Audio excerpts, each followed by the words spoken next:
आता कथा सांगायची का, कथा सांगायची आणि का ऐकायची? रोज उठायचं, स्वयंपाक करायचा, रोज उठायचं, काम करायचं, रोज उठायचं, सकाळचा दिवस संध्याकाळी, रात्री 7 वाजले सकाळच्या 7ची वाट बघायची आणि सकाळी 7 वाजले रात्रीच्या 7ची वाट बघायची. 10वा बर्थडे झाला 11व्याची वाट बघायची, 11वा बर्थडे झाला 12व्याची बघायची. लहानपण आहे मोठं व्हावं वाटतं. लहान मुलं सहज प्रश्न करतात, मी मोठं कधी होईल? मी जरा मोठं झालं घरच्या शाळेत बॅग अडकून काढून देतात. मग तेव्हा तर मी माझ्या मनावर वगैरे एवढा मोठा कधी होईल?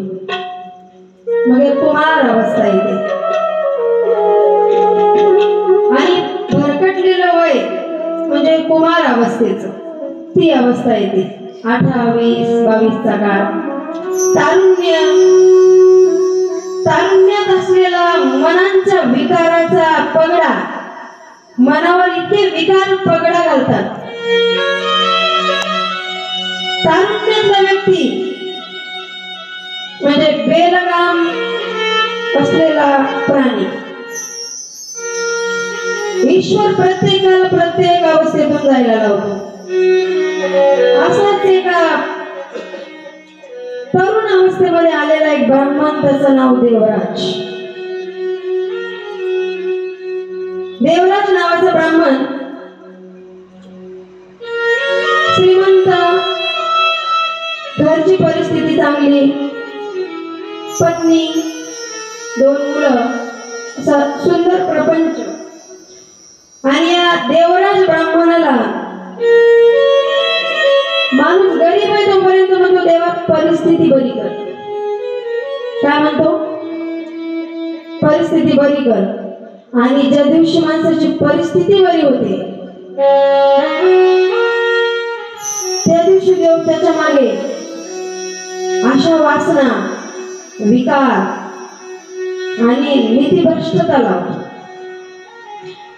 देवराज मोठा होऊ लागला, कुमार अवस्थेतून पुढे जाऊ लागला, सुंदर आयुष्य होतं. आणि अचानकपणे नीतिभ्रष्ट झाला. नीतिभ्रष्ट झाला म्हणजे एखादी गोष्ट मी आता केली, थोड्या वेळाने मी म्हणलं तुम्ही विचारलं मला केली का, मी म्हणणार नाही, नीतिमत्ता सोडली. आज इथे उद्या तिथे वाईट वळणानं जाऊ लागला. आणि एकदा माणूस बिघडला त्याला दुसरे चांगले देखवत नाही. म्हणजे मी जर चांगलं स्वयंपाक केला आणि शेजारीनं माझ्यापेक्षा चांगला केला तर मी कोणाला तिला चांगलं म्हणते का?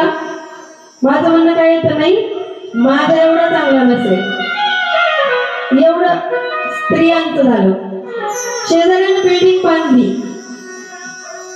आपण त्याच्या कलर मध्ये तरी खोट आणणार, आमच्यासारखा कलर नाही, जमलं नाही. म्हणजे आपल्यापेक्षा चांगलं आपल्याला देखवत नाही.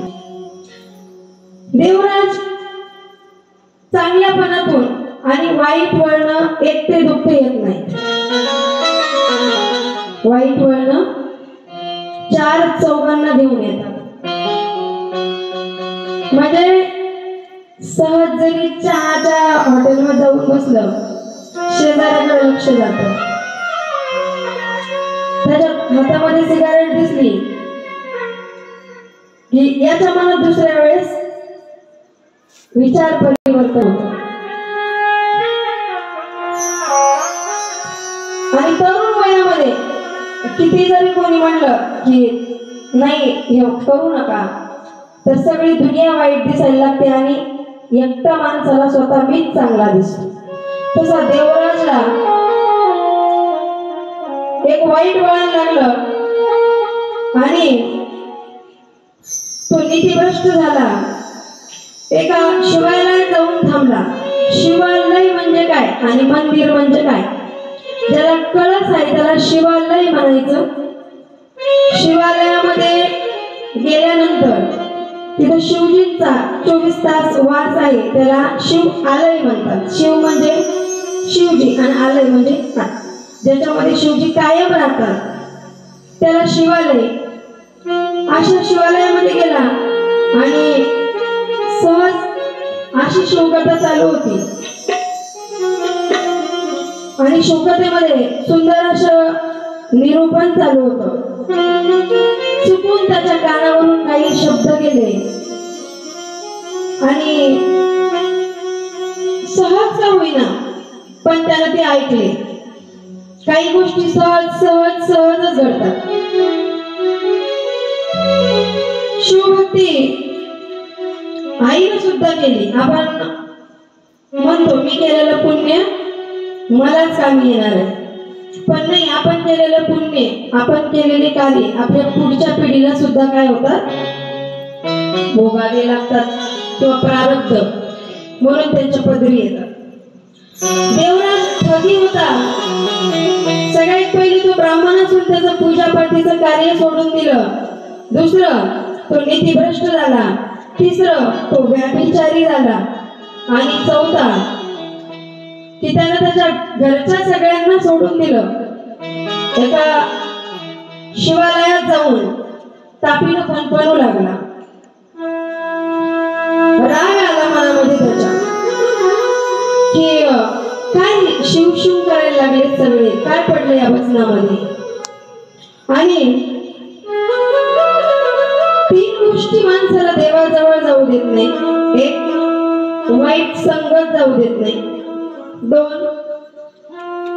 वाईट अन्न माणसाला देवाजवळ जाऊ देत नाही. आणि 3 वाईट स्त्री माणसाला देवापर्यंत पोहोचू देत नाही. यातलं तुम्हाला किती मान्य करायचं तुम्ही ठरवा. जर स्त्री परमार्थिक असली घरातली, घरात जर 7च्या अगोदर पूजा झाली तर घरातले पुरुष मंडळी त्या देवापुढे माथा टेकून निघून जातात. आणि घरातली स्त्री जर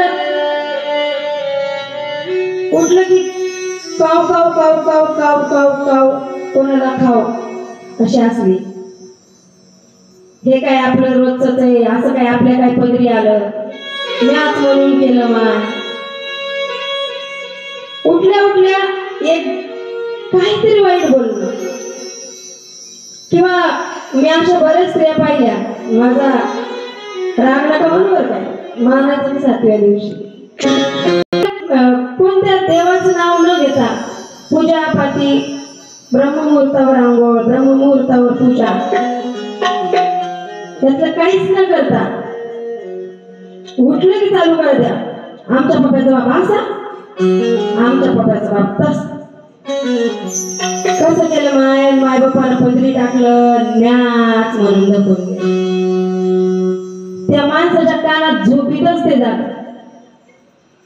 ते म्हणतं उठू का नको मग आता जाऊ दे, आणखीन गोदडी घेतो, हे तर बोलायलीच अन्नात असतो. काही बायकांना जिरतच नाही खाल्लेली, ते पचतच नाही, चालूच ठेवावं लागतं.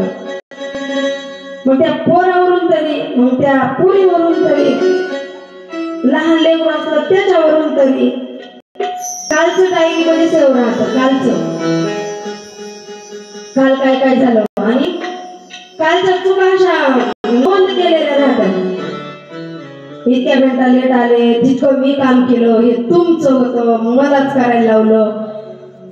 आणि विसरायचं नसतंय ते कालचं. आज मी पुन्हा सकाळी उठलं की फ्लॅशबॅक राईट. ट्रेलर मध्ये काय सगळं मूवी सगळी दिसते ती 10-5 मिनिटात कालचा गाथा आज पुन्हा पुरा. आणि मग असं जर ऐकायला घरात मिळालं तर यामुळे सगळ्यात पहिले घरातलं आचरण बिघडतं आणि माणसं वाईट संगतीला लागतात. असं ग्रंथामध्ये आहे बरं का, मला नका धरू त्याच्यामध्ये. तिसरं, तो एका संगतीमध्ये राहू लागला आणि हा देवराज सतत सतत वाईट वळणात राहून एका दिवशी शिवमंदिरात गेल्यानंतर त्याला भूक लागली, चोरी करायची मनात इच्छा झाली. एक वळण बिघडलं की सगळे वळण बिघडतात. त्यानं चोरी करायचं ठरवलं. शिवजींपर्यंत गेला. मग तिथं काही त्याला मंदिरात दिवा दिसला, मंदिरात घंटा दिसली, मंदिरात अनेक वस्तू दिसल्या. त्याला वाटलं मग काहीतरी चोरा. अंगावरचा उपरणा काढला, रुमाल दिवावर ठेवला आणि जाळ केला. म्हणला दिसलं पाहिजे मंदिरात काय काय कोणा कोपऱ्यामध्ये आपल्याला चोरून. सहज का होईना पण त्याच्याकडून त्या मंदिरात उजेड झाला. आमचे भोले बाबा भंडारी, भोले इतका भोळा आहे शिव की चोरी करणाऱ्याला सुद्धा उद्धार करण्यासाठी पात्र ठरवतो.